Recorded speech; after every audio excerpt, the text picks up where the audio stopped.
جو خالصتاً ایک دجال کا ترجمان فرقہ ہے اور دجالی مشن پہ کام کرنے والا فرقہ ہے. اب وہ کس رنگ میں آئے مسلمانوں میں کہ اکثر لوگ کہتے ہیں ان مقدس بھیڑوں کو چھیڑا ہی نہ جائے.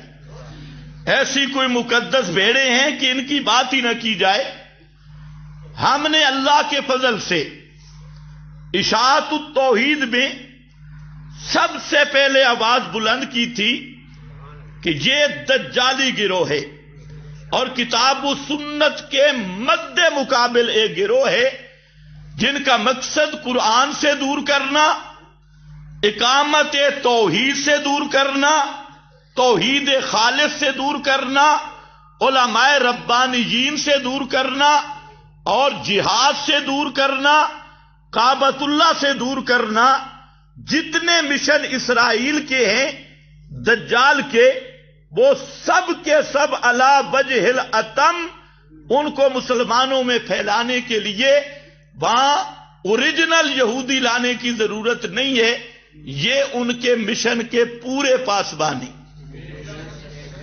اس پہ بڑے لوگوں کو غصہ آتا تھا کہ یار یہ تو ان بھیڑوں کو بھی نہیں چھوڑتا، وہ بیچارے تو کسی کو کہتے کچھ نہیں. وہ تو کہتے ہیں دوستو بزرگو اللہ خالق ہے، اللہ مالک ہے، اللہ رازق ہے، اللہ نے آسمان بنایا، زمین بنائی. وہ تو یہ توحید نہیں تو اور توحید کیا ہوتی ہے؟ میں نے کہا یہ توحید تو ابو جہل والی ہے. اتنی تو ابو جہل مانتا تھا، مشرکین حرم مانتے تھے. آج الحمدللہ اس کی تصدیق آ گئی. پورے سعودی عرب، حرمین میں پہلے بھی پابندی تھی، پوری سعودی عرب میں حکومتی طور پر اس دجالی گروہ پہ پابندی لگ گئی. سعودیہ کے اس اقدام کو ہم سلام پیش کرتے ہیں اور جس بنیاد پہ لگائی کہ یہ اہل بدعت کا فرقہ ہے، یہ بدعتی ہیں، ہم بالکل تائید کرتے ہیں. یہ صرف بدعتی بھی نہیں، یہ شرک کے مریض بھی ہے، ان کے اندر شرکیات بھی ہے. بسم اللہ الرحمن الرحیم. میرا نام خالد مدنی ہے اور آپ دیکھ رہے ہیں میرا یوٹیوب چینل مفتی خالد مدنی. سن تو لیا ہے جناب کو، جناب کا نام ہے خضر حیات اور یہ اپنے آپ کو دیوبندی کہتا ہے، اہل سنت والجماعت میں شمار کرتا ہے. حالانکہ اس کا مستقل علیحدہ فرقہ ہے جس کو ہم چتروڑی اور مواتی کہتے ہیں. اس کے فرقے والے اس کو شیر اشاعت کہتے ہیں. یہ اپنے فرقے کو یہ اشاعت التوحید کے نام سے جو ہے وہ یاد کرتے ہیں اور اشاعت التوحید کے نام سے لکھتے ہیں. اس کو شیر اشاعت کہتے ہیں. شیر ہے یا نہیں ہے اس کا تو کوئی پتہ نہیں ہے. باتوں سے تو ویسے نہیں لگتا کہ یہ شیر ہے بھی یا نہیں ہے، باتوں سے تو ہمیں یہ جاہل لگتا ہے. ٹھیک ہے، اور زبان دراز تو یہ انتہائی ہے، اتنا بڑا زبان دراز ہے. آپ اس 2 منٹ کی تقریر سے تو آپ نے اندازہ لگا لیا ہوگا کہ یہ کتنا بڑا زبان دراز ہے. اور ایک اور بات بھی جناب کی سن لیں کہ جناب کہتے ہیں کہ مفتی تقی عثمانی صاحب بہت بڑے جھوٹے شخص ہیں. یہ حضرت کے الفاظ ہیں. انا للہ و انا الیہ راجعون. میں تو یہ کہنا چاہتا ہوں کہ عقل نبوت تولد چہسود، جب عقل ہی نہیں تھا تو پیدا ہونے کا کیا فائدہ. ٹھیک، ہاں یہ کہتا ہے کہ بدعتی ہے.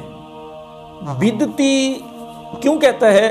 وہ اس وجہ سے کہتا ہے کہ یہ جو تبلیغی جماعت والے چلے 4 مہینے کا کہتے ہیں، اس وجہ سے کہتے ہیں کہ چلے 4 مہینے کا کہتے ہیں لہذا یہ بدعتی ہے. میں اس پر ایک بات عرض کرنا چاہتا ہوں کہ جناب آپ کے مدرسے جو اشاعت التوحید کے مدرسے ہیں اس میں بھی 8 سالہ کورس ہے. 8 سال ان کا ٹائم متعین ہے. وہ کہتے ہیں یہ ہمارے پاس 8 سال لگاؤ تو ہم آپ کو ڈگری دیں گے عالم بننے کی.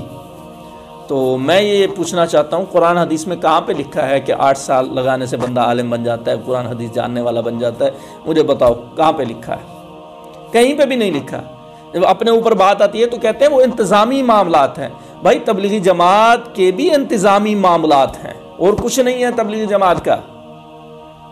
وہ چلے 4 مہینے کو کوئی شریعت کا حکم نہیں کہتے.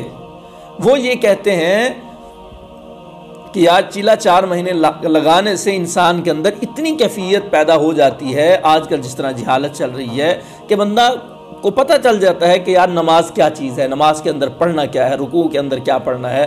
اور جناب تو جناب جس طرح آپ لوگوں کو کہتے ہیں کہ ہمارے مدرسے میں آ کے 8 سال لگاؤ عالم بن جاؤ، جس طرح آپ 8 سال لگوانے سے بتی نہیں بنے، اسی طرح یہ بھی 40 دن لگوانے سے اور 40 دن یا 4 مہینے کا کہنے سے بتی نہیں باندھتے۔ ذرا عقل سے کام لے لیجئے، یہ انتظامی معاملات ہوتے ہیں، کوئی شریعت کا حکم سمجھ کر کوئی نہیں کرتا اس کو۔ کہتا ہے جی یہ دجال کا کام کر رہے ہیں، دجال تو کہے گا میں خدا ہوں، اور یہ کہتے ہیں صرف اللہ ہی ہے خدا، صرف اللہ ایک ہے، اللہ کے سوا کوئی عبادت کے لائق نہیں، اللہ ہی ہمارا خالق ہے، اللہ ہی ہمارا مالک ہے، اللہ بیٹے دیتا ہے، بیٹیاں دیتا ہے، رزق دیتا ہے، زمین بنانے والا اللہ، آسمان بنانے والا اللہ، پہاڑ بنانے والا اللہ، بادل بھیجنے والا اللہ، یہ سب کچھ وہ کہتے ہیں۔ کیا دجال یہی کہتا ہے؟ دجال تو کہے گا میں خدا ہوں، میں بارش برساتا ہوں، میں یہ سب چیزیں میں نے بنائی ہیں۔ اب یہ کہتے ہیں اللہ نے بنی ہے، دجال دوسرا کام کرے گا، دوسری باتیں کرے گا کہ سب کچھ میں نے کیا ہے، تو دجالی گروہ کیسے ہوئے؟ کوئی ان کو دجال کہتا ہے تو اس کو کیا کرنا چاہیے؟ سیدھا مینٹل ہسپتال میں لے جا کے اس کا علاج کروانا چاہیے اور اس کو کرنٹ لگوانا چاہیے، زبردست طریقے کا، کوئی 1000 وولٹ کا تو ہونا چاہیے کم سے کم، تاکہ اس کا دماغ ٹھیک ہو، دماغ ٹھیک ہے۔ اور جناب کہتے ہیں اسرائیل والا کام کر رہے ہیں۔ اسرائیل کیا چاہتا ہے کہ لوگ نمازی بن جائیں، اسرائیل کیا چاہتا ہے کہ لوگ جو ہے وہ رسول اللہ صلی اللہ علیہ وسلم کے سچے تابعدار بن جائیں، 5 وقت نمازی بنیں، ذکر اذکار کرنے والے بنیں، رات کو سوتے ہوئے سنت کے طریقے پر سوئیں، اٹھتے ہوئے سنت طریقے پر اٹھیں، اور کھاتے ہوئے سنت طریقے کو اپنائیں۔ کیا اسرائیل یہی چاہتا ہے؟ یہ لوگ تو یہی کر رہے ہیں، اور پھر ان کو یہ کہنا کہ یہ اسرائیل والا کام کر رہے ہیں۔ اب مینٹل ہسپتال میں تو پہنچ گیا ہے اب بندہ، اب اس کو کیا کرنا چاہیے؟ یہی کہنا چاہیے بھائیا ہماری جان چھوڑ دے کچھ روپے لے کے، اور ہمیں تو خود تو اسرائیلی لگتا ہے اور کچھ نہیں ہے، اپنا جا کے علاج کرواؤ، کچھ کام دھندا کرو۔ یہ کیا لوگوں کو تم نے جو ہے گمراہ کر رکھا ہے، اور پتہ نہیں کیا سے کیا باتیں کرتے رہتے ہیں۔